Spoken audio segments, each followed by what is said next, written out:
Hello everyone, and welcome to Neural NebulAI, where we unravel the mysteries around the artificial intelligence, clear up misconceptions, and explore its transformative impact on industries, its various use cases, and important considerations you need to make as you embark on your AI journey. In today's episode, we dive into pre-AI data modernization and enablement. My name is Khobaib Zaamout. I am a principal architect for AI strategy at Caylent, and joining me today are my friends and colleagues, Kenneth Henrichs, Senior Customer Solution Architect, and Brian Tarbox, an AWS community hero and a principal solution architect. Let's get right into it. Gentlemen, welcome to the show. Glad to be here. This is a great topic. Can't wait. And I guess I don't have to. Agreed. Anytime you want to invite me to talk about data, I'm going to show up early. So here I am. All right. Well, welcome to the show. And let's start with data culture. What is a data-driven organization, gentlemen? What does it take to get there? Yeah, I think it's a very good question. It's a very nebulous one. And I think that if you were to ask, 10 different C-suites, they would probably have 10 different flavors of what their opinion is. My opinion is, and this is a hot sports take, but it's certainly my opinion, is that a data-driven organization is not one that's just using data to make decisions about their organization, but they're actually treating data as a product inside of their culture. There's this data as a product notion where just the same as you would treat any software product, you would treat your data the same. And a great example I like to give is that if you had to add a new feature to some software that you were selling to your customers, do you think that you would add that feature without doing your due diligence of an impact analysis, without gathering requirements, and without testing that feature before releasing it to production? And the answer is, in most cases, the answer is no. And if that's the case, that's how you ought to be treating your data. Before you make any changes that impact your data, you would be doing an impact analysis. You would be looking to see what value you expect to get, and you would be testing that thoroughly to make sure that you're not disrupting your data. When you've totally embraced the value that data can bring for your organization, this is the mindset you start to get into. I've even heard some companies go so far as to, during their onboarding process, part of the materials will demonstrate to their new employees what data means for that company, how they collect it, how they store it, and how they make value out of it, because it's such an important aspect of how they do business that it's the very first conversation that they're having with new people. Kenneth, I think you're talking about these mythical, well-run companies. Because when you say you couldn't imagine a company doing this, it's like, oh, I worked at one or two that, or let's say I've heard of one or two that do that, but you're exactly right. It shouldn't just be data driving your decisions, but data is their first-class citizen. Yep. And I've worked for some of those companies too that like to fly by the seat of their pants. And, the old meme, I don't always test my code, but when I do, it's in production. I will say a quick story. At one point, one of my buddies handed his code off to testers back when there were, separate testers. And the tester said, "Morgan, your code passed the test the first time." And Morgan said, "It's as if I tested it." Excellent. Yeah. Excellent. So that's a very interesting take on it. So one thing that I'm realizing is that in order to adopt a data-driven culture, it really starts with the people. So I'm curious if you gentlemen have any sort of considerations you believe that organizations ought to pay attention to when it comes to people, hiring, skills, staffing for their opportunities, etc. What are your thoughts around that? Well, I think it's always been the case that technology changes incredibly fast. And I mean, we used to joke that, an internet generation was a year, and now a Gen AI generation is about 20 minutes.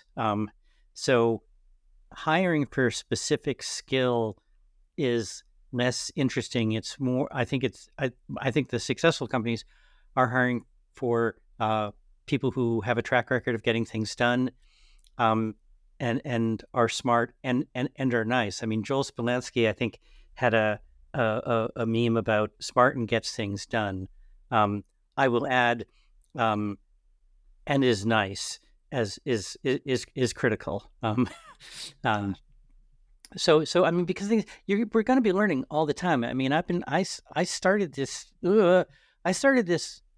writing Fortran on punch cards, a million years ago on a Deck System 10, And, I'm still training and getting certifications on things and learning new things. And that's just how it is. And I don't view that as a burden. It's sort of the joy of always learning new things. And I think that's what you want to hire for. Yeah, I think it's really important. The technology, just like you mentioned, Brian, it's changing so fast that we can't even keep up with it. You used to be in technology, you needed to be an expert at something, and usually that was one thing, maybe two things. And now it's almost like you need to be an expert at being able to adapt and to learn new things. Now, that doesn't diminish the value of being an expert in something. I still think that we absolutely need experts. I don't think we'll ever be at a place to where we need generalists. But I've observed this firsthand in a company that I worked for. I worked on a data engineering team, and we were Oracle enthusiasts, and we were all really, really, really good at everything we did Oracle. But as soon as it was outside of Oracle, we had no idea what we were doing. And this company made this technology shift to where they were trying to get out of Oracle and get into Postgres. And there was this massive team of data people, and they were all panicking, like, what are we going to do? If we're not using Oracle anymore, what do we do? And so we said, listen, your goal is to focus on some outcomes during these sprints. We understand that you know Oracle, but this is the outcome that we expect your team to achieve. And your team is going to have a lot of different cross-discipline people. You're going to have testers, you're going to have software people, you're going to have config specialists, you're going to have database specialists. And it was a very rough transition because they were very stuck in that mindset. But over the course of time, they started broadening their horizons, and they started learning things like they started learning to write .NET code because they wanted to help during the sprints. They started learning Python because they wanted to do automation and do that automation outside of the database. And they shifted their mindset to focusing more on what they're trying to do for their customers and less about what skill they brought to the table. And it was a very powerful mindset shift that we watched occur. And I think hiring that particular skill and that mindset can make you head and shoulders above the competition, because those are the people that are going to help you keep up with the pace of technology, and they're not going to get outdated and force you to have to cycle staff. And cycling staff is very expensive whenever you have wholesale technology shifts. We went through a similar thing in a company I was at. We had done quite a lot of Oracle stored procedure writing. And I was one of the folks who dove into that. And then it is funny, a week before release, they said, oh, by the way, did we mention we're switching to MySQL? It was like, okay. And you can sort of have one of three reactions. One is just to say, hold your breath and say no. Another is like, okay, well, I'll dive in and, MySQL stored procedures can't be at a certain level that different than Oracle stored procedures. But I think there's a third step, and this is the person you really want. It's like, since we're about to make this transition, let's just re-examine, why is this a stored procedure? Now, in our case, it turns out to be a really good decision, but not always. I mean, we've seen a lot of technical decisions are made as resume where it's like someone had said, well, I don't have stored procedure on my resume, I'm going to write a stored procedure. So it's the levels of understanding, and data just brings, more to that, because data comes in all shapes and sizes and flavors. And I'm sure we'll get talking about different types of databases during this hour. I'm looking forward to it. And with all this talk about the need to keep up with skills at a much more rapid pace, do you guys see an increase in the value that consulting companies and consulting firms can bring to bear for customers that are trying to navigate these murky waters? I think so. It's funny. I've only been at Caylent for 7 months, and so I've sort of been on both sides of the consulting company. And I think just as hiring an employee is key and a tricky decision, hiring a consulting company is also key. In that, it's awesome if you can hire a consulting company who has some skills that you don't have, or has them in more depth than you don't have, as long as they are committed to transferring that knowledge to you. And let's be honest, not all consulting companies are.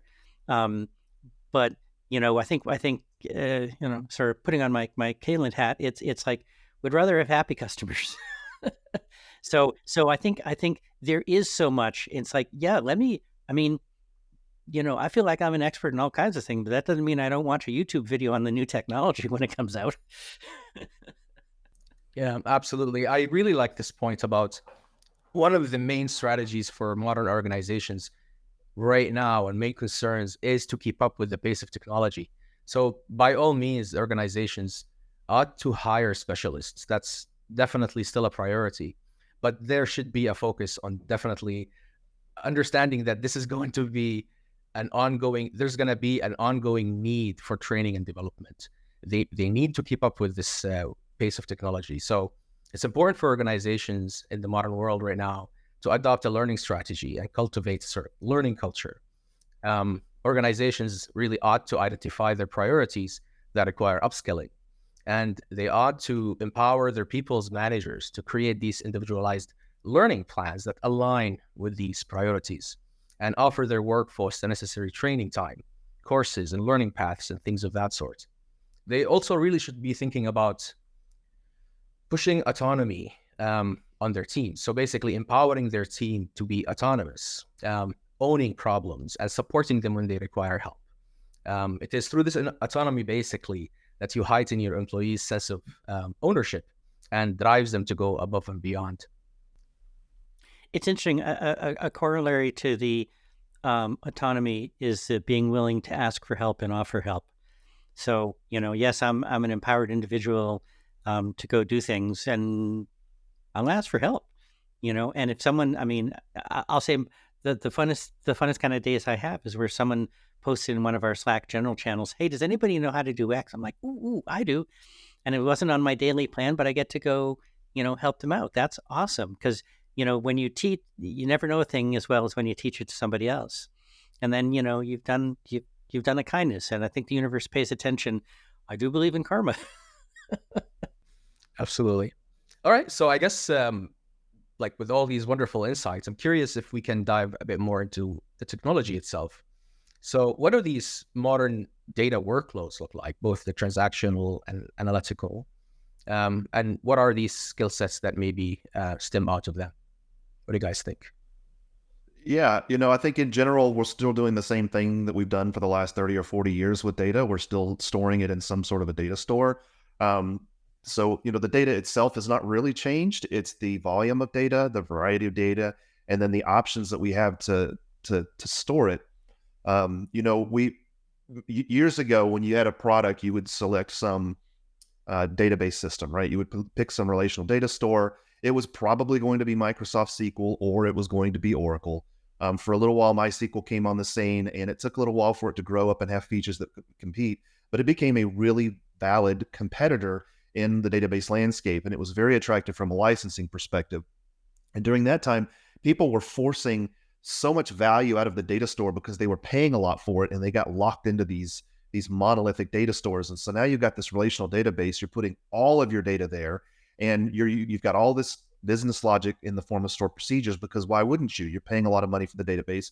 You want to be able to harness the value of it. And that was fine then and there, but now we have so many different options that are way more economical. We've got different open source database licenses. We've got managed databases where cloud providers will take care of all the infrastructure for you. We've got things that can scale serverlessly so that you're not worried about provisioning and things like this. You don't have to have a DBA team and all that stuff. And so I think it dramatically changes the landscape of what your staff looks like, because, I like to say that, some companies want to focus on running an IT shop where they want to have the admins that tinker and they have control over all the bells and whistles and gears of all the systems. Those are the ones that want to host a database system on like a virtual machine or an EC2 instance. But then you've got the companies that don't want to do IT and they just want to focus on their IP. And so IP is greater to IT than them. And they want to let some cloud provider focus on hosting all of the infrastructure, on managing all the instances and doing all the maintenance and the patching and dealing with HA&DR and all that fun stuff. And they just want to have people that add value to their shareholders and organizations. And those are all the options that you get as a result of a modern data landscape. We don't have to force round pegs into square holes anymore. We've got purpose-built data stores. We've got NoSQL data stores. We've got relational data stores. There's things like cold storage and hot storage that you can talk about, and all these cool buzzwords you can talk about. At the end of the day, what it really means is that you no longer have to figure out how to work your product around database XYZ. Instead, you figure out what value you're trying to create, and then you choose the right selection of these different data technologies that are available to help create this custom solution to back up your product with. I think it's a really exciting time to be in data. I feel like, honestly, data is catching up to where application has been for the last 10, 15 years. Yeah, Kenneth, I really like what you said about IP is greater than IT.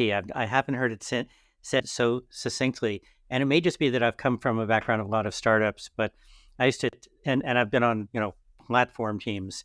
And I've said, look, anything that you can't go to your venture capitalists and say, we did this, so give us more money. If you can't do that, at a certain level, it's not interesting. It's like, woohoo, we wrote our own CI/CD pipeline instead of using one off the shelf. It's like, if I'm the VC, I don't care. Well, in fact, maybe I care negatively, but I don't care. It's like, wow, you wrote your own backup system. Good for you. What should you have been writing? So I think there's table stakes of security and privacy and backup and mostly always on. And I've been a DBA. I've run upgrades. I mean, I've been a Cassandra DBA. I've upgraded the giant fleet of nodes and waited for everything to settle down. And I don't want to do that anymore. It's like that's why Amazon invented RDS. I think one of the really interesting things to come out of this is, okay, is my problem relational or document or key value or time series? And maybe there are parts of my application that fit each of those. And so I think that the tree, I mean, I love questions that don't have specific answers, but let's say I've got 4 products and one might fit Dynamo, might fit relational, one might fit Mongo and so on. So what do I do? Do I embrace all 4 and thus have the knowledge base of my developers be bigger? Do those systems ever have to interact? Am I ever going to have to do some kind of join between Dynamo and Mongo? And so you really have to think through those because they don't have great answers. But I think, and this goes back to the consulting company, for lots of companies, this will be the first time they've hit that challenge. Whereas presumably we have the gray hair or no hair that says, yeah, we've had time to make the mistakes. Absolutely. I really like that take on it. I really enjoyed the way you put it, Kenneth. Basically being able to bend the IT to the well of IP. And so this is one of the challenges that we're seeing today. And I'm curious if you guys believe that Caylent is helping in that and how it is helping with that. I think I was at a CXO roundtable giving a talk on data, big surprise. And there was this eye chart on the screen that showed a whole bunch of different data services you could use to build an analytic data platform in AWS. And somebody raised their hand and asked the question, can't you guys just give me one service where I can do all of this in one service? Why do I have to understand so many different things? And while I really appreciate the spirit behind the question, the answer is a very emphatic no. And there's a good reason for it. And it's because if just ask anybody who wants to get off SQL Server and can't. Ask anybody who wants to get off Oracle and can't, right? It's because they put all their eggs in one basket. They've got this monolithic solution that's solving all these problems. A lot of them it's probably solving pretty well. There's some of them it's probably not solving very well at all. And then there's some problems that it can't solve, right? And they're stuck in this position to where you're in this conundrum of it's too expensive to move off, but it's too expensive to stay here. And that's the reason why you don't want a single monolithic solution for anything anymore. I mean, let's rewind the clock the last probably 10 or 15 years and look at the major things that have disrupted the software development industry. You've had agile methodologies, you've got CI/CD and DevOps, you've got microservice architectures, right? Those 3 things are available in whatever is on your hat. I can't see. Serverless. Yes, serverless. And absolutely. Cloud and serverless services. How on earth did I forget that one? But, you talk to a lot of seasoned data people and they think, man, that's really fantastic, but I'm a data guy and you just don't get it. Well, databases have state. So yes, it is definitely a different challenge for sure. But I mean, this is 2024. We can solve those problems in the database now. And if you haven't embraced those things, you're missing out on a tremendous value. And it's not something that's brand new and sparkly and shiny. I mean, these are tried and proved methodologies that just now work for the data layer as well as they do the application because we've got such a wealth of different architectures that you can employ. And I think that's where the real value is. And I think we can borrow from some of the refactoring techniques that we typically associate with code to databases. I mean, one of my favorite is the strangler pattern, where you take a monolith and you extract out a feature, and, move it to the other place and then, kill it off in the monolith. But you can do the same thing in the database. I mean, we've definitely seen places that have, giant Oracle or MySQL, or even Postgres for that matter, deployments. And it's like, okay, are all of these databases interesting to you too? Are all the tables interesting? How many of those are vestigial? It's like, grab a database instance or a table and move it out, and then get everything working, in the new system, and then kill it off from the old one. And you do that, bit by bit, and then eventually you can get rid of the old system. So it doesn't have to, even your transition doesn't have to be monolithic. And that's where I think, experience really comes in. Absolutely. I think there's a lot of value in being seasoned in that regard with making some of those monumental shifts. If you're facing a technology problem and you're afraid to face it because you think it's going to be too difficult, it is a great opportunity for an expert to come in and help. And that expert could come in the form of support from Amazon. It could be a professional partner, professional services firm like Caylent, or it could be hiring a new person on your team that's an expert that's been there and done that. But being able to look around corners in these massive technology shifts is invaluable in helping you avoid some of the common pitfalls and gotchas and make the project turn out to cost more than it's going to actually net you over time. Well, you just said cost, which is my favorite word.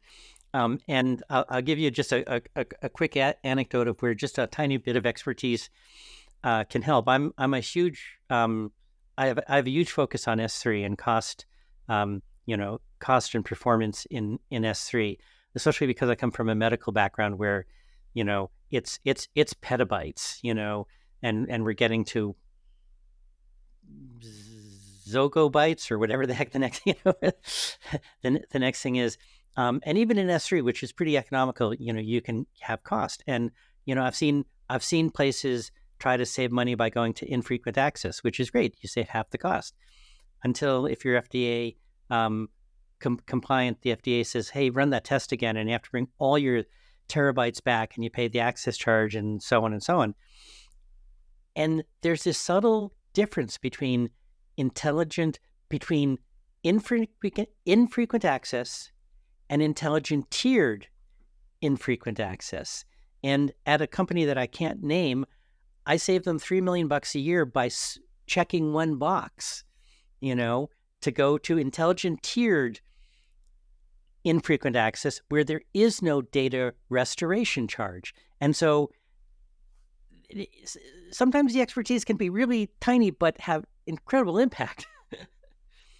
Absolutely. And that's a really good example of a corner that expertise can help you look around. I think about early in my days of being a software engineer, and you go to Google and you're searching for some phrase, I need to solve this problem, and you get back a list of 100 things that you could try to solve the problem. And so, as a very junior engineer, it's great. I can solve the problem, and here's a way, and it's very exciting, and it feels very fruitful when you're able to solve that problem. But the more experienced you get, the more you realize, if I've got a lot of options, I'd like to have a little more information before I make a decision on which one of these paths I'm going to take, because there's some downstream implications that I just can't foresee into the future because I don't have the expertise there. I may have written software for a long time, but this is an arena that I've never addressed before. And I have found conversations with people who have been down those roads before to be invaluable. Hey, you guys have done this before. Help me understand. What did you go through? How did you make decisions? What went wrong? How did you react when things went wrong? What would you do differently? Those sorts of questions and conversations are invaluable when you're trying to go down uncharted paths. Right. And one of the tricky spots now is that if people are even willing to ask, a lot of times they're just asking a large language model, and that has its own set of issues. And I do it too.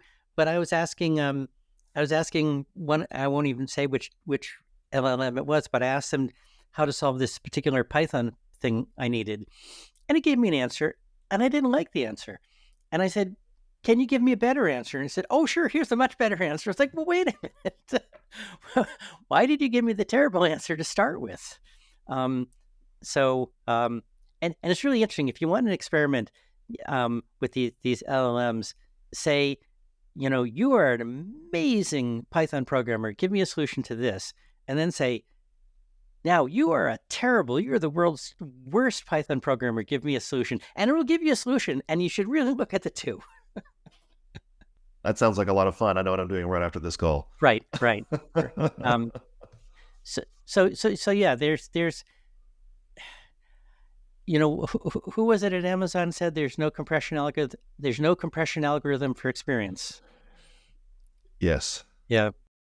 Absolutely. So yeah, I completely understand that some organizations, perhaps in their effort to reduce their technical debt, they may run into the other extreme by trying to basically fall into vendor lock-in using a single monolithic system sort of thing. And so it's absolutely important that it further emphasizes the importance of having a skilled team and continuously developing their skills so that they're able to have this customized solution that works for their business needs, keeps up with their speed, basically. And definitely choosing the right infrastructure is absolutely important, and cost is a key one. I'm curious if you guys have any ideas about what other considerations organizations have to sort of pay attention to when choosing the right infrastructure. I think it's the pricing model. The cloud pricing model is very different than the on-prem pricing model, and it can be economical if you work it the right way, but it can also be the exact opposite of that if you're not careful. And I often see companies who dive right into cloud from on-prem and they forget to make that mindset shift of, now we're in the cloud, we're on pay by the drink, and I got to stop running the water fountain when I'm not drinking, kind of thing. And so you have to be very careful. But that's not the important point I'm trying to make. The important point is that there's a lot of infrastructure that's available that can spin up and provide value and then spin down. And if you try to focus on what value you're ultimately trying to generate for your users or for your customers or for your stakeholders, you can then back into the right architecture that blends together a variety of different services. And all of those things will add up to the right cost that then reinforces and justifies the outcome that you're trying to achieve through those technologies. You think of things like transactional data stores. There's licensed databases, unlicensed. There's self-managed, there's managed services, there's serverless services, right? You've got NoSQL data stores and you've got SQL data stores. And you have all these different options to choose from. And oftentimes one of the decision metrics is, well, what kind of data do I have and how fast do I need it? And I think a new metric that needs to be considered is, what is the cost of running that service? Because you may want to run a different service to store your data that's a lot cheaper for you to run it in than some other service, even though it's not quite as fast, but maybe your use case doesn't require it to be as fast. And maybe the savings is going to far outweigh any increase in speed that you may actually get out of it, right? And I think that's very important to focus on. And it's something that you have the luxury of inside of a cloud ecosystem. On-prem, you've got a bunch of sunk hardware. You're mostly dealing with software and licensing costs or provisioning new hardware. But with those sunk costs, you're either using the hardware you already paid for or you're not using it. And so it looks a little different in this environment. I think there's also a really good blend of different storage options available in addition to the different types of databases. Brian talked about S3 and different classifications of S3 and where you can store it. Now we have the luxury of cold, warm, and hot storage, to where your cold storage may take you a while to get to it, but it's really cheap to store it. There's no reason to purge any data anymore unless you're trying to sanitize things or it's just completely invaluable. We've got warmer storage where it's a little faster to get to your information. Maybe it costs a little more than hot storage where it's lightning fast to get to, like in-memory type databases, but you're going to pay a higher cost for it. And so it can be really daunting to look at all the different options and try to figure out, well, what's the right thing for me? And that's where I think it's really important to think about what's the value I'm trying to generate, so you understand what money you even have to play with when it comes to that budget. And the second thing is, what's the actual use cases? Do I need this lightning fast or not? Because you can actually choose now, whether or not you need a really fast, expensive service or maybe a slower or a normally paced service that has a different cost model. And I think all those things together help you come up with the right size architecture based off the use case. And I think this is another case where we can borrow from the other side of the table, the application side. It's like, how many? Amazon won't give out this information, but I've always been curious, what percentage of all EC2 instances are still M2 large? Essentially the default. And I bet it's 90%. And how many companies have gone through and done an instance type analysis to figure out what they really should use? Same for databases. It's like people hear for things like Dynamo that, on-demand Dynamo scaling is more expensive than provisioned Dynamo. It's like, okay, does that mean I should never use on-demand? No, because there's a trade-off. It's like, how spiky, how many spikes do you have? How big are they? It might be that on-demand is actually the perfect thing, for you. But it takes some analysis, and it takes someone to tell a customer, there's this analysis that you could do that could really save you a lot of money. Yep, great points. On a related note, when I first started working for Caylent, there was a handful of customers that I talked to that had a very common thread, and they were all saying the same thing essentially, which is, we have an architecture, we have a product, and it's working for us, but it's broken in the sense that I am ready to 2x, 3x, 5x my sales pipeline, but my technology can't keep up with it. And I need you guys to help us go through and make sure that our architecture is solid enough so that when we go to scale our business, that it can keep up. And to me, the problem is not the technology. The problem is that you have the ability for your business to grow, and the technology is holding your business back currently. It's not a future problem. It is a now problem, right? And I think in the case where, if you wanted to 10x your business overnight, could your technology keep up? If the answer is yes, you're probably in a great spot. If the answer is no, there's probably an opportunity. You can do some really crazy things with technology these days. It all comes with an expense, and sometimes the expense doesn't justify the outcome, which is completely okay. But there are options out there that haven't always existed. And I think making sure that your technology not only enables but supports your business to run at the speed of business is a very important aspect for today's day and age. And especially in the data side of things. I mean, one of the things that people have historically worried about is sharding. It's like, well, some of the announcements at reInvent on RDS, was it RDS Infinite Growth, or there's something where they do auto sharding with Caspian under the covers. Sharding may become less of a stumbling block, and so they're all you need to keep up with this. I mean, even it's funny, we're not particularly domain specialists, although actually I guess we have domain specialists for all kinds of domains, but mostly it's like, for myself, I'll say I'm an Amazon specialist, and even just keeping up with Amazon is a full-time job. Yeah. Absolutely. So I guess this brings us to the next question. What does this all mean for AI, for generative AI? How does a modern data strategy help us in our AI journey? Yep, that's another fun, loaded question. I think so first, there's two flavors of AI. There's your analytical AI, which is what's been around forever, and then there's your generative AI, which is the hot new thing that allegedly is going to solve every single problem in the whole wide world, right? At least that's what we think.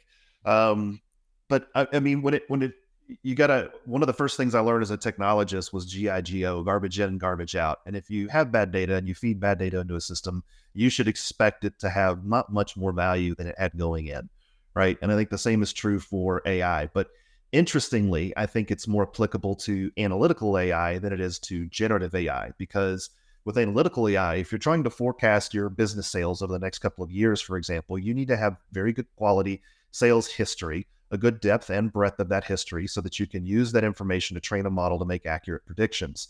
The less inclusive your data is, the more bias you put into that model. And so that's pretty cut and dry. You need good, clean data, and you need the right amount of data in order to get good results out of AI. But when it comes to generative AI, it doesn't really have to be good, clean data. It needs to be accurate, but you can deal with a lot more unstructured information. And this AI it's doing something different. It's not trying to make calculation predictions. It's trying to generate content. And so it just needs a bunch of content to be able to generate that content. Yeah, Kenneth, we were talking about this the other day, and the point you made really struck me as one of those really interesting, sort of counterintuitive points, in that I would think that, and until you had pointed out, I had sort of been thinking, well, generative AI, it's the better, higher AI, so it must have better, higher standards for data. And it's like, no, it's different. I mean, you're right in that outliers, in analytic AI, there are there can be a real problem. And in generative AI, since we're generating stuff and it's it's vector based, it's sort of stochastic. And so, okay, you still want good data, but an outlier isn't going to kill you.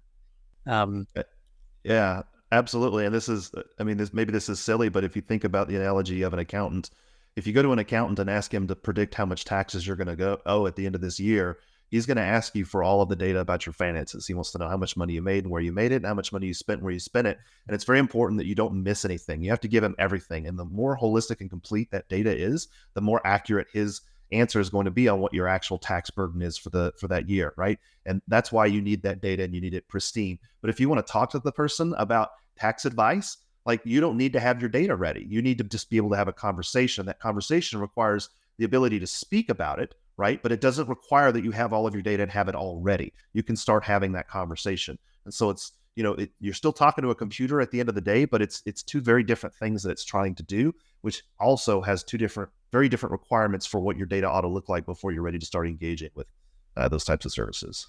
That's a great metaphor. It's, I could imagine, saying, how much should I write the check for versus, hey, conceptually, should I be doing a side business? Those are both legitimate, but very different. Correct. Yep, absolutely. And I think also a lot of companies hear the term AI, they think that Gen AI is replacing analytical AI, or that they need to be in a really good place in order to start using generative AI. And, there's not a black and white answer necessarily, but today these LLMs are so powerful. The value they bring to bear is that they're already powerful off the shelf. You can have very good conversations, just like you talked about earlier, Brian, with asking for different Python outputs, right? Like, you didn't go in and train the thing how to write Python. You didn't teach it what a good developer is and what a bad developer is. You just ask the questions, and it's already aware of that level of information to be able to give you that kind of output. And so that's a great example of where, with no data at all, you can already start leveraging these different models, these foundational models that are available to generate value for you. You can also augment them with your own information using things like retrieval augmented generation, et cetera, right? And that's places where you start plugging your data in. And if you just want to do like a vanilla knowledge based, where you say, how do I work on this machine that I've got in my factory? It can go read through 1 million pages of a PDF and it can summarize the output for you, right? And that's unstructured information. You don't have to have that in some fancy database to be able to do those kinds of use cases. Those are pretty easy to do. And so there's a relatively low lift for being able to materialize some of these generative AI cases that looks considerably different if you're trying to do some sort of an analytical type model. Sorry, my cat is wanting to join the conversation. Whoa. Okay. Join us. Yeah. And the thing is, there's so many different ways to do it. I'll say, totally outside of Caylent, I'm doing a little side project experiment where I want the information of my local town's bylaws and finance and meeting minutes and stuff to be available. And I was like, okay, I could go down the whole RAG, approach, or use Bedrock, agents and knowledge bases, which are very cool, I will say, and watch for an upcoming episode on that. But just as a start, I took the list of I found a PDF that was all of the bylaws of the town, and I stuck that in the prompt. And I said, based on this, what are the rules for, an in-law apartment? And it did it. And I didn't have to do RAG. I didn't have to do anything. Prompt engineering can get you so far. Now, so far, and maybe not all the way, but there are so many, it's so interesting. And, knowledge base, you said RAG. RAG is so cool. And maybe knowledge bases make RAG, automatic. Right. Okay, that's kind of interesting. So, okay, RAG, you had your 6 weeks in the sun, maybe? Absolutely. Like, I really like this take on it.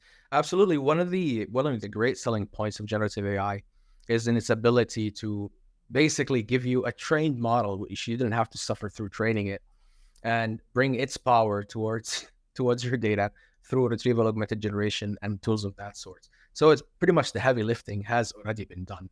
It's definitely a great tool. And when analytical AI still requires that clean data comparatively to generative AI, it's a lot more clean, and so it requires a lot more effort. But what does that mean to organizations? Do they have to really wait very long to use analytical AI? Do they have to have an excessively complex and meticulous path to cleaning their data for analytical AI? Well, I think it depends. What problem are you trying to solve? And Kenneth, I There you know go. that's what you were going to say. That sums it up very nicely. Yes, I had a mentor at a job previously, and he would often interrupt meetings and say, listen, can somebody just tell me what problem we're actually trying to solve here? And I think that's a very important question to get out of the way in the beginning, right? And if you don't have a target, you don't ever know if you're going to hit it or not. Right, and it's funny at reInvent, Werner's keynote, which was meant to be, he always has the best keynotes. He's the soul of the company, and he was halfway through his keynote before he even said anything about Gen AI, and he was saying old, AI solves, can solve the lion's share of the problem. So figure out, are you doing sentiment analysis? Are you figuring out how many sneakers are you need to buy? Are you trying to analyze fraud? Are you listening to a call center call and trying to figure out what to offer? These are all very different. And, they have different needs and different requirements. And it may be that a bunch of Python if then else's can get you most of the way you want. So don't assume. So I'd say you don't have to wait, because your question was, do I have to wait and be perfect? It's like, no, because none of us are perfect. But it's think about what you're doing. What a crazy notion that is. Think about what you're doing before you start doing it. Yeah, it's more of an emphasis on the outcome you're trying to achieve than it is the technology, which is it's a nuanced difference, but it's an important difference. I did talk to when Gen AI became all the buzz and everybody wanted to talk about it. I talk about it like it was so long ago. It may even still be in those times. I don't know. But it was literally the topic of every single conversation I had with customers. And what was interesting is the number of those conversations that turned out to be solvable with analytical AI. And that's not so monumental necessarily, but the really important undertone is that the problem that you're bringing to bear could have been solved with technology that's been tried and proven for the last decade, right? We've been solving hard problems with analytical AI and solving them really, really well for quite some time now. And so here's a business problem and some business pain you're experiencing that could have already been solved. You didn't need to wait for Gen AI to disrupt things to have those conversations and learn it. And so I think those were very valuable lessons that some customers were learning. But I mean, otherwise, we've talked a lot about different data stores, and obviously you're not going to break down your monolith overnight and put it into a bunch of fragmented data stores. And obviously you're not going to solve any data quality issues overnight. And so if the question is, how long do I have to wait and how much effort do I put in before I can use analytical AI or generative AI? And I think the answer is you need to be aware of the problems that you have and log that all as technical debt somewhere to get your arms around the scope of where you're at today, where you would like to be, and what it's going to take you to get from here to there. But you don't have to get there as a finish line to start using AI. I think you can start carving off use cases. If you've got one analytic AI, if we just go back to the example of predicting sales forecasting, maybe you've got tons and tons of data and sales data is just one piece of that data. Start getting that data in better shape and getting it into some analytic area like Redshift and S3 as a data lakehouse, and then running AI off of that. And then once you see that value, let that kind of snowball and then just continue to feather in sources and just chip away at that technical debt. Paying off all your technical debt before you do this is not as important as having your arms around it and then focusing on creating value with small changes or small projects that you have to help steamroll that and to get fans and to get rallied support within the organization.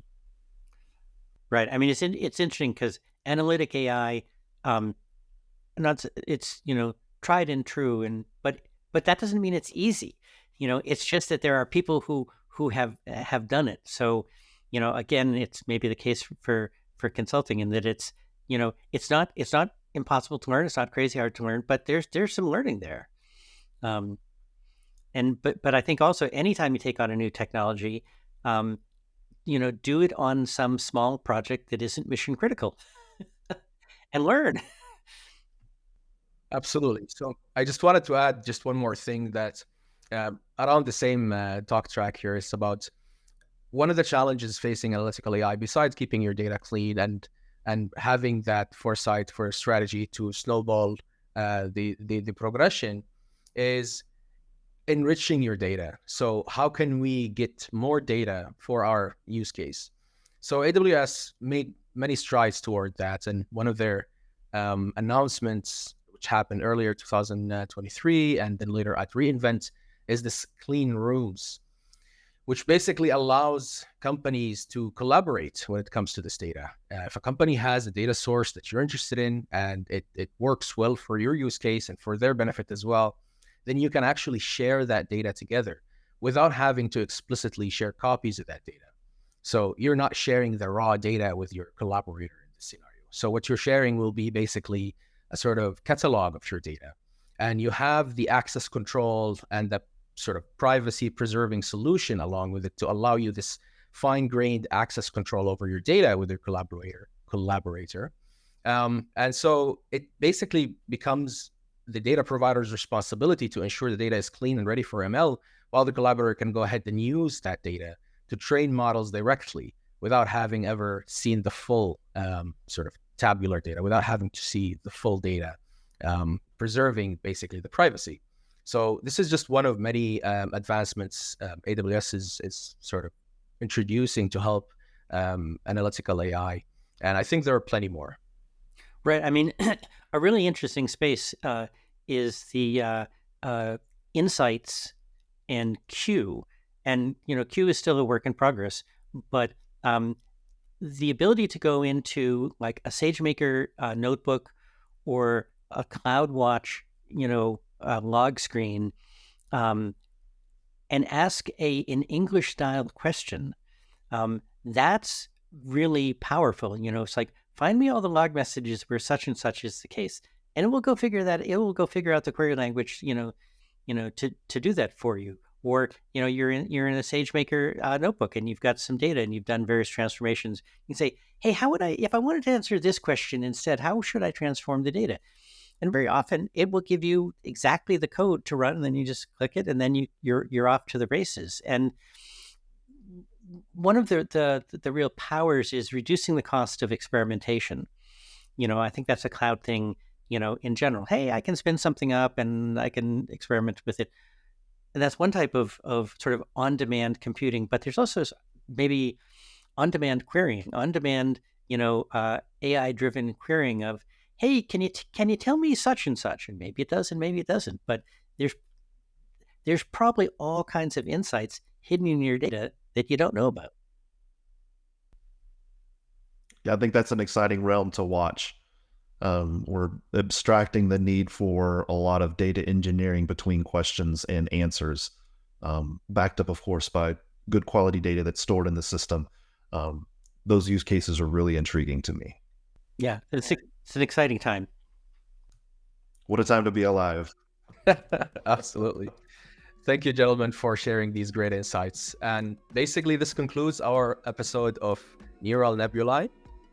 We hope we left you with something to think about, and as you pursue your innovation with AI. And as usual, if you enjoyed this show, please leave us a rating, review on the platform you're listening on, and don't forget to subscribe so you never miss an episode. Thank you for listening, and we will see you next time.